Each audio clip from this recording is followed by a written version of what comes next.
Let us journey into the shadows of the past, where justice was not blind, but terrifyingly inventive. Here, we uncover the methods of punishment that were designed not just to end a life, but to shatter the soul. N. 10.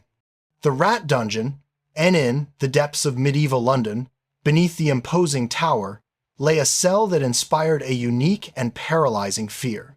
This was no ordinary prison. The Rat Dungeon was strategically located below the waterline of the nearby river. As the tide rose, it didn't just bring water, it brought the river's vermin. Displaced from their nests, countless rats would swarm into the darkness, their path leading directly to the dungeon's solitary inmate. For the shackled prisoner, the horror began not with a sight, but with a sound, the soft, scurrying footsteps of a few, which quickly multiplied into a terrifying cacophony from all directions. These were not timid creatures. They were hungry and aggressive. Small bites would begin, relentless and painful. A prisoner might fight them off for hours, but exhaustion was inevitable. And in the mercy of sleep, the gnawing would continue, turning a human body into a feast. This ordeal could last for days or weeks, a slow descent into madness and decay, until eventually, this method of torture evolved into a form of execution where prisoners were simply thrown in and forgotten by all but the rats. N. 9. The rack, and also within the Tower of London, was a device whose very name became synonymous with agony, the rack. Appearing like a simple wooden frame, its purpose was sinister. The prisoner's wrists and ankles were bound to rollers at either end. With each turn of a ratchet, operated by officials, the victim's body was stretched beyond its limits.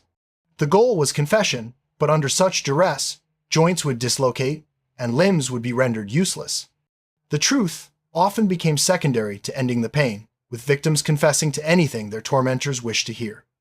In 1447, a 5-year-old woman named Anne Askew endured this horror. For hours, her body was stretched until she was left completely paralyzed, every joint torn from its socket. Her crime? Reading and discussing the Bible with other women, a faith that defied the established church. After refusing to name her companions, she was carried from the rack on a chair, unable to walk, and burned at the stake. N. 8. Keel hauling, and at sea. Justice was swift and brutal. For sailors guilty of theft or violence, a punishment known as keel hauling awaited, a sentence that was almost certainly fatal. The offender was tied to a rope that looped beneath the ship's hull, from one side to the other. He was then cast overboard and dragged under the vessel. The journey was a threefold torment. First, the certainty of drowning. Second, the violent impact against the ship's keel, which could easily break a man's back. And third, the hull itself, covered in sharp, jagged barnacles that acted like a cheese grater, tearing flesh from bone. Should a sailor miraculously survive the passage, his fate was hardly sealed. He might be sent for a second round, be released to die slowly from his horrific infections, or live as a scarred outcast for the rest of his days. N. 7. Crushing by elephant and in parts of Asia, particularly 19th century India, the state's power was demonstrated in a truly colossal fashion. The crime of failing to pay taxes, or of being a captured enemy, could earn one a public execution by elephant.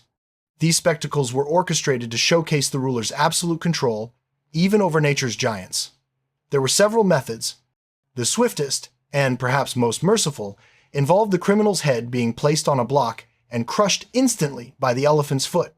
A crueler method saw the victim laid flat as the massive animal was guided to walk over them, a process that might require multiple, agonizing passes if the first failed to be lethal.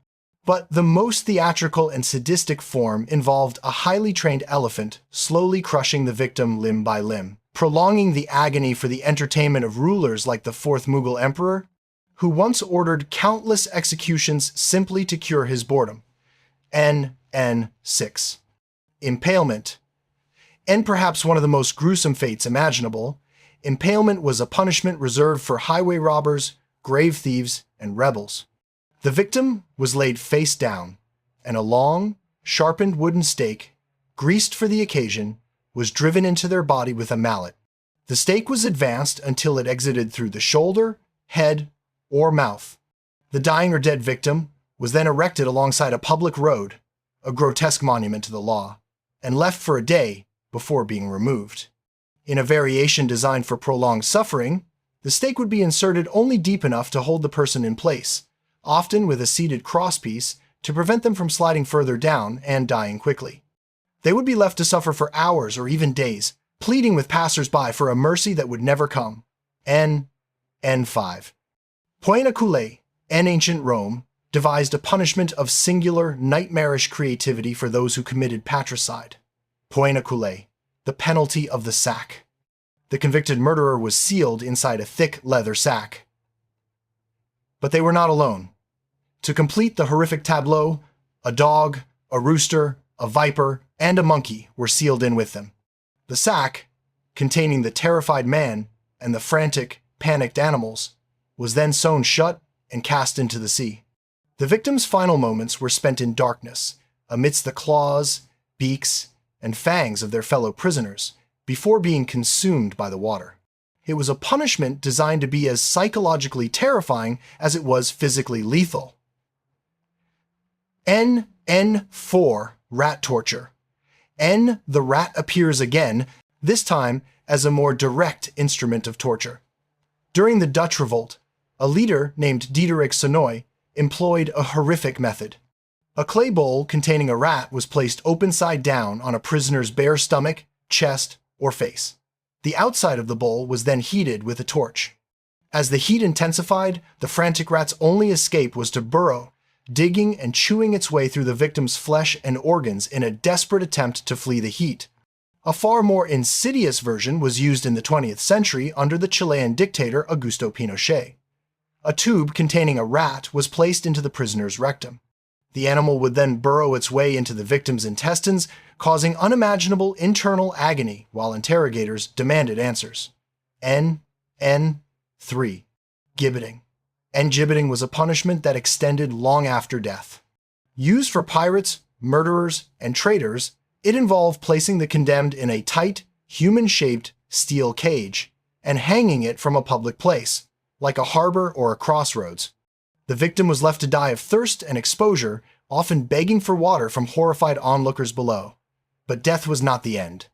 The body was left inside the cage to rot for years, a process that terrorized the local population. The stench of decay would hang in the air, a constant, sickening reminder of the crime and its consequence. In some cases, skeletal remains were left hanging in these gibbets for decades before being removed. N2. Scaphism.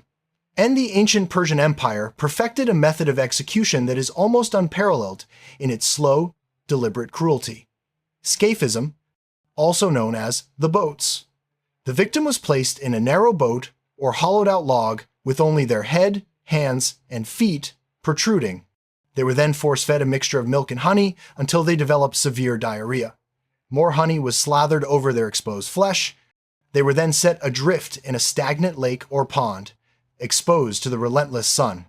The mixture of filth and honey attracted a swarm of insects, which would bite, sting, and lay eggs in the victim's body. Each day, the executioners would return to force-feed the victim again, prolonging the ordeal. For days, sometimes weeks, the person would lie helpless, being eaten alive from both the inside and out by insects and parasites, all while slowly rotting in their own waste. N1. The oubliette. From the French word for to forget, the oubliette was the ultimate expression of despair. It was a dungeon, often deep within a castle, that was nothing more than a narrow, pitch-black hole. Prisoners were simply dropped inside and forgotten. The cell was often so small they could not stand, sit, or lie down comfortably. Death would come slowly, from starvation or dehydration. But the true horror lay in the company. The new prisoner would often be dropped in with the rotting corpse of the previous occupant, a constant reminder of their own fate. In the darkness, they would be joined by rats, drawn to the smell of decay. Discoveries in European castles have revealed oubliettes containing the skeletons of dozens of victims piled on top of each other. In Ireland's Leap Castle, a hidden oubliette was found to be filled with so many human remains it took multiple cartloads to empty it, a silent testament to centuries of forgotten souls.